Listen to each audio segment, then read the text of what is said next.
Okay, so this one is in Craftsnark. And it's just a title and a picture. So the title says Real Tired of AI in What Should Be Human Creative Spaces. And this is from Leading Men Fiber Arts. And they say disappointing. Oh. So let me see if I can figure out how to do this thing again. Because I have a picture and it might be hard to see. I've seen a lot of these. So I lately. collected quite a few of these. So Leading Men Fiber Arts, which I have no idea who they are. According to Craftsnark, Oh yeah, I've bought their yarn. Gay guys or something. Yeah, they're.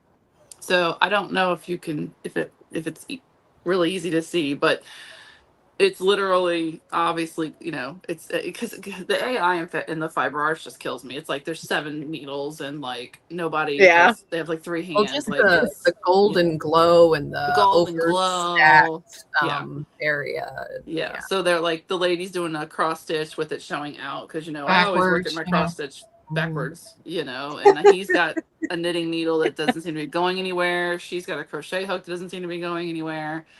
So it's very disconcerting when I agree with Craftsnark, quite honestly. I do not like agreeing with Craftsnark, but they are correct. It is getting out of hand. This has got to stop. Like, stop. Yeah. Stop giving Skynet. And they're like, yeah, they already have all your information anyway. Yeah. I don't care.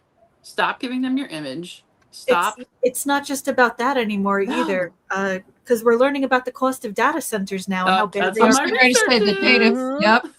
Don't want my researchers. So this one is from Woolly Thistle, and they didn't take out the little Gemini mark at the bottom. That's what the highlight pointing to is they didn't take out the Gemini thing. Damn. Let's see. Busted. I mean, even Hirschner's. Come on.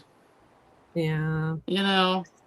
So, and that's what's bothering me is in the so this one I thought was funny because the guy's like, apparently he got ragged for doing AI, so he hand drew his post today with colored pencils, and I'm like, dude, you're literally doing the thing you should be doing. You're a creative. Either do it yourself or pay an actual artist, but don't freaking feed Skynet and ruin our planet to make your stupid promotions. Amen to that. It just drives me bonkers. Yeah. And so even if an expert. Go ahead.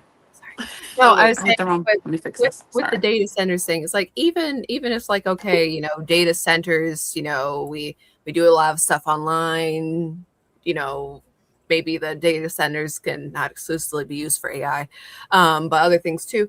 But the whole, especially in creative fields, I wish I could remember the director, but it was an actor complaining to a director because they were taking too many takes. And it's like, oh, you keep telling me to do it again. Aren't these good enough? And he's like, what? You're like, we're here to make a movie. So let's make a movie. Don't you love making a movie? And it's like, we're here to do knitting. Don't you love knitting? Like as silly as all my 2 million samples are for getting my beads right. I am, you know, not super bead knowledgeable. So I'm sitting there and I'm trying again and again and again and again. And hopefully at some point something will click and actually achieve what I want to achieve, which makes me happy. And it takes time and effort and figuring out yarn management and what tools to use and everything else. Your brain. But it makes you better at your craft. Yes. Right. And learning stuff. Experience.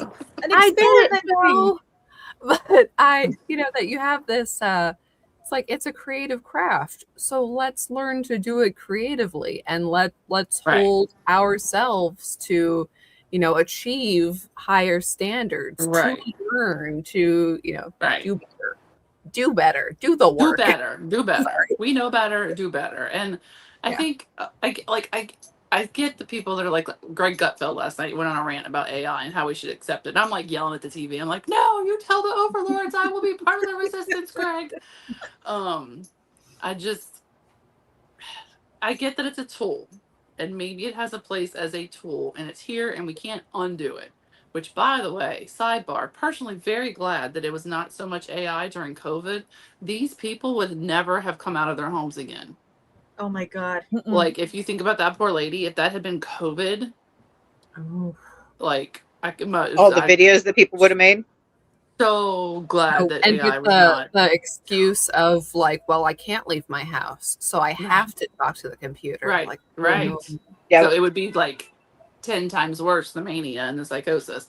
So, but I get that there's aspects of it that could be like a tool. Like, okay, use the thing to take all these formulas and generate a thing for me, and let me look at my data. And then you should go confirm that the data is correct and that it did the math correct and that it's the way it should be.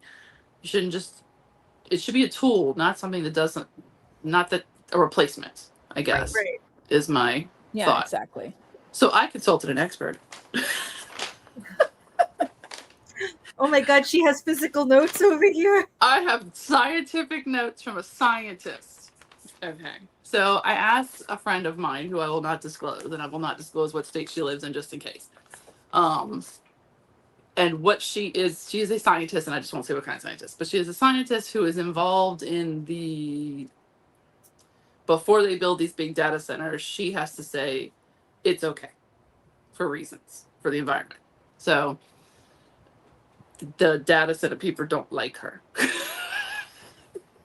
Because essentially her job has been, yeah, these things are really, really, really bad for the environment. So I asked her, like, taking politics out of the equation, because she is a liberal and I'm not, but she and I have always had very wonderful, amazing conversations. Because if you actually talk to people and use discernment and judge people for their individual human characteristics, you can still be friends. What? That's what? That's crazy. That's crazy talk. What are you talking about? Crazy. So, not to out exactly what she does, but I asked her, I said, I'm like, I know it's bad. Like, I know that AI is bad and the data center thing is bad creatively. Like, I understand the part of, like we just said, of why it's bad, that it screws with our creativity and making us lazy and stupid. Why is it actually bad for the environment other than the giant footprint of these buildings? Like, I don't really understand what they do. So, the short answer, because there's a long answer, but she gave me the short answer. So the short answer in data centers / AI, basically same thing. Okay. So data centers are giant buildings full of computers and they get insanely hot. So they cool them with water, like real fresh water from the ground. Google, which I did not know, Google alone used around 6 billion gallons in 2024. And AI images use about 30 times more energy than a text prompt. So like actually making the image rather than chit-chatting with ChatGPT. So those fake crochet patterns on Etsy aren't free and they cost real water and real electricity before anyone even sees them. US data center energy demand is expected to basically double by 2028. It's not abstract either. For example, there are communities in Indiana dealing with wells going dry because Amazon built an AI data center nearby. So she personally, I tend to view AI as a tool that's currently being really irresponsibly developed. There's tech to fix the water thing. There are closed loop cooling systems that recirculate coolant instead of evaporating fresh water, and they're planning to make it standard, I think. She's not sure. Because she doesn't actually work for the dinners. She works for the, hey, don't kill these birds and animals that live here. Other companies are doing direct to chip cooling that uses zero water. Cool, fine. The main problem is the build out is happening way faster than the fixes, and they're still building with the old water hungry facilities right now while developing the better ones. So it's a timing problem more than a technology problem, basically. The infrastructure hasn't caught up to the demand, and nobody's really been held accountable for the resource cost yet. She said, if that makes sense. And that does make sense. I did not know that's what they were using to cool. Yeah. I mean, the new computers Just had to water. get cooled, but like, Yeah. and I was like, that's so stupid because we have circulating systems in buildings. Well, a lot of manufacturers have these Why is that not a systems, thing? these closed loop systems already. It's not like it's new technology. Right. And so that's her point is. Yeah. What? And what I don't like, it baffles the mind that, the last, for a long time, it was like green energy, blah, blah, blah. Yes. Which Yes. is not even like something that you can rely on. Like it can't Correct. really use it as base load. That's Right. just always going to be on because it's inconsistent. Right. And somehow all that is going to power all of these data centers. They're not. And they're not building the pretending the power plants. Well, and not only the resources that it uses, I read something today. States are using eminent domain to take people's property, take people's backyards, take their whole houses. Yeah, no, that's I mean, look, I'm not one that's like we should never ever build anything. You know, there are things for building. There's reasons we need to build, but we should have to build responsibly. If I can't buy a toilet that has a whoosh in it anymore because we have to have how many gallons per flush, it's got to be a delicate little waterfall toilet, then we should not be able to build these giant data centers that are taking all the water and killing animals and birds and our species. And particularly, I'm sorry, around here, they're building one down here. I'm like, why? A, it's a swamp, and B, what are you doing in a hurricane? Well, and wells running dry, like you don't mess with the water table like that and don't expect consequences. Right. Yeah. Like one of the big problems, though, is that in the One Big Beautiful Bill, one of the provisions was that the states were not allowed to regulate AI for a certain period of time.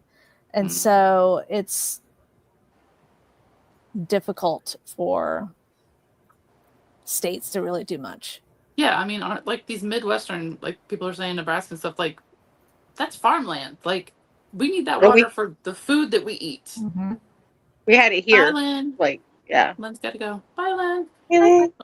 Like the animals that we eat and the food, plants that we eat, the corn that we use. Like we need water for that, not for you to make a stupid fake crochet picture instead of paying an actual graphic artist to do their job. Right. You know? Like, amen to that. I'm just very disturbed by the amount of people who are like, we need to support art. We need to support arts in schools. And we need to support this. And da-da-da-da. We need to make sure we keep this craft alive. Meanwhile, you're freaking making and using AI to... Oh, you ranted so hard. Sorry. Skynet's mad at you. Can you hear me? Well, yes. Yeah. Yes. You're good. Oh, hold on. I can't hear you. Oh, no. Okay. Bear with. Well, I mean, She'll be back. I would say too that there's a lot of people who, you know, have principles unless there's the smallest bit of comfort that is taken away, and then they have to justify it. Sorry. Is she back? There we go. I'm back. Sorry, my medicine alarm kicked off, and then apparently it booted. Time to take your meds. It's time to take my progesterone. But yeah, like I don't know. I'm like starting to like. We see it a lot.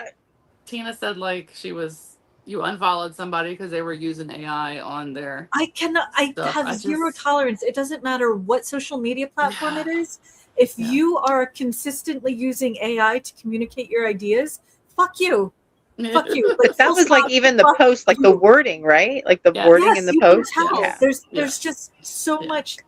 And I'm ashamed to say I've recently fallen down this rabbit hole of YouTube videos.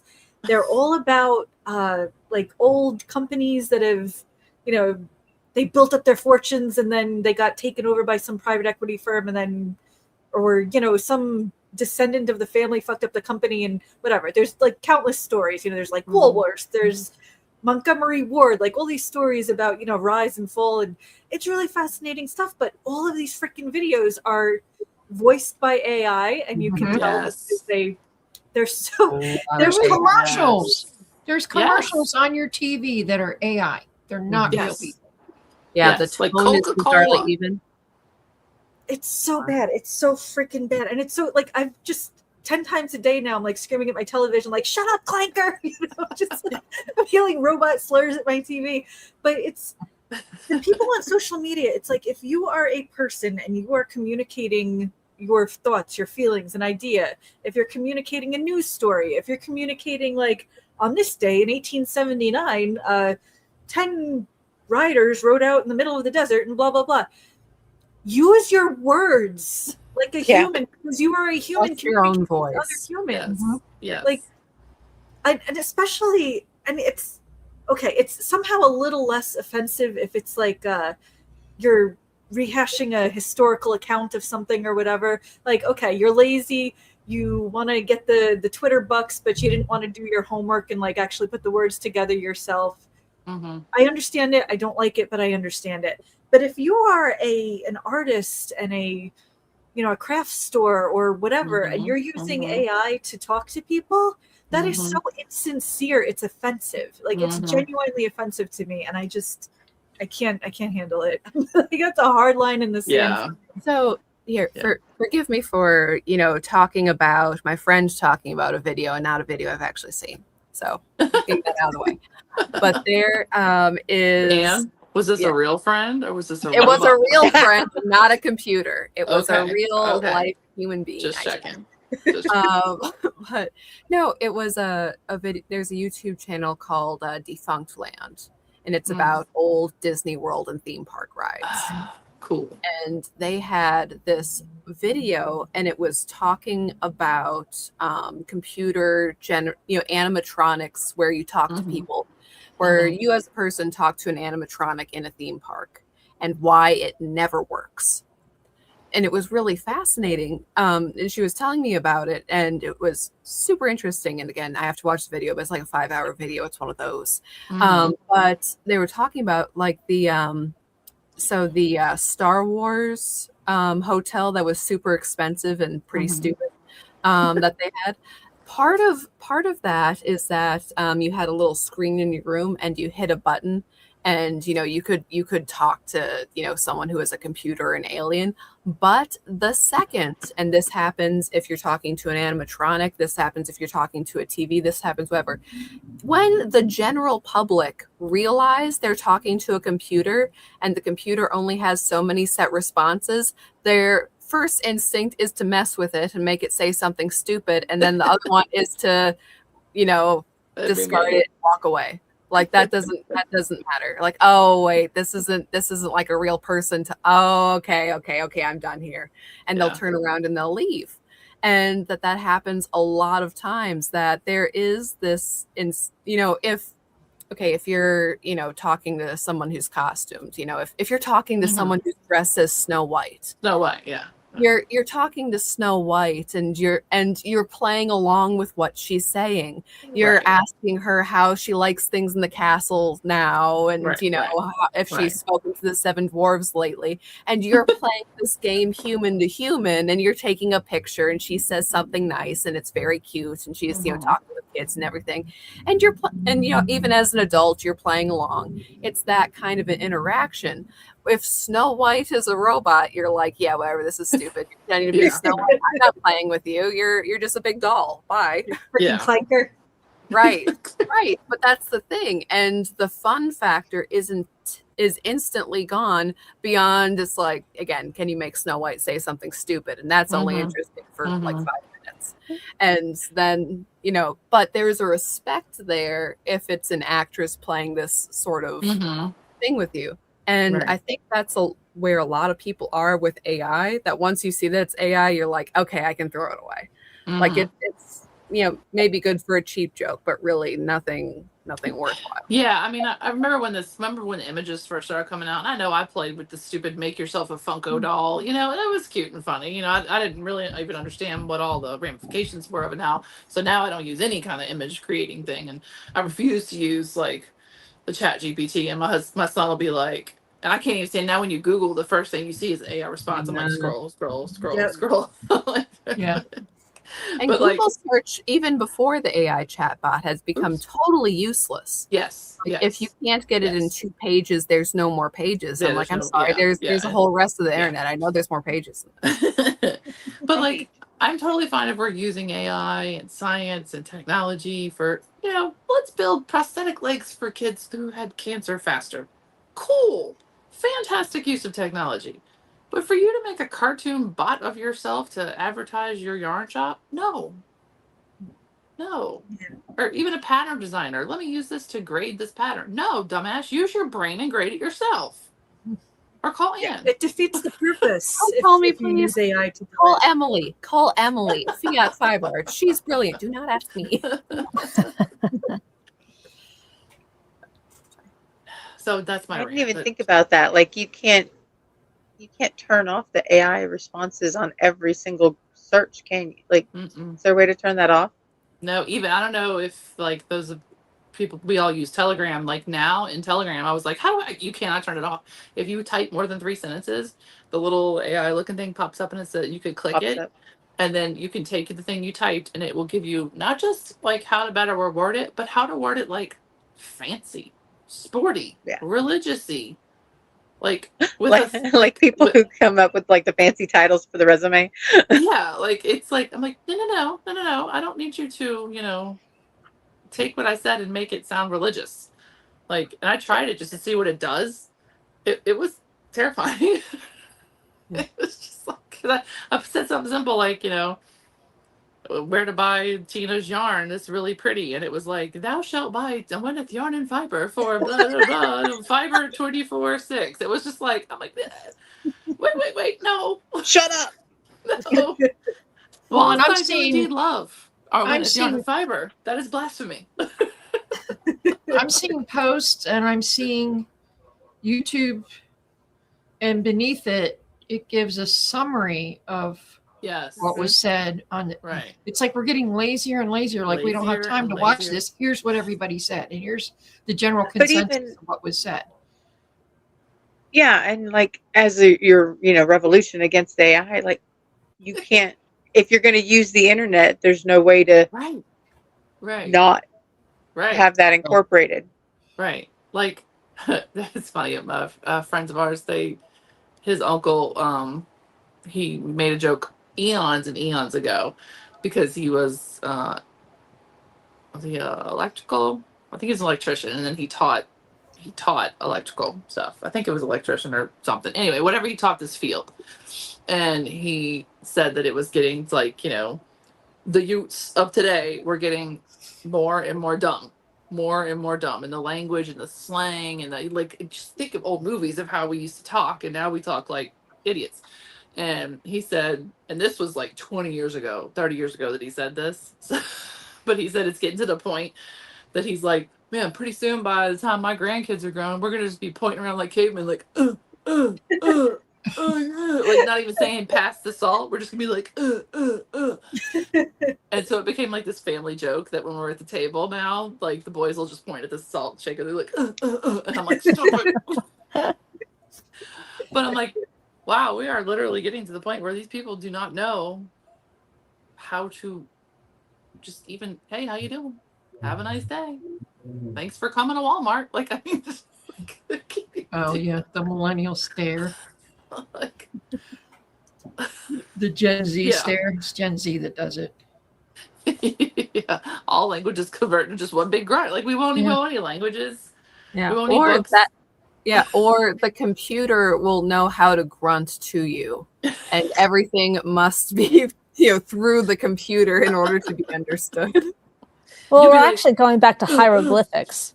Yeah. AKA emojis. Emojis, yeah. Yeah, emojis. All right, cat. Excuse me. The cat would like in. I mean, that's like when you read like any of the old letters from, like World War I or whatever. Like you look at how before the Civil War, how people used to write. Just like, and this is not necessarily an academic that was like off to war in the field, but writing back home, those letters are like eloquent, poetic, Right. And now none of that. Mm-hmm. Yeah, I think communication has definitely devolved since the rise of technology. People have become way too reliant on it because it's like, hey, look, an easy crutch. I don't have to think anymore. Right. And it really, that's what it boils down to. It's a really damning sort of just open the door revelation about human nature in general, because it's not just our culture, it's not just society, it's like humanity in general is just gravitating towards us and going, I don't have to think anymore. Fantastic. Let the computer do my work for me. Wally. Idiocracy. Yeah. Wally. Yeah.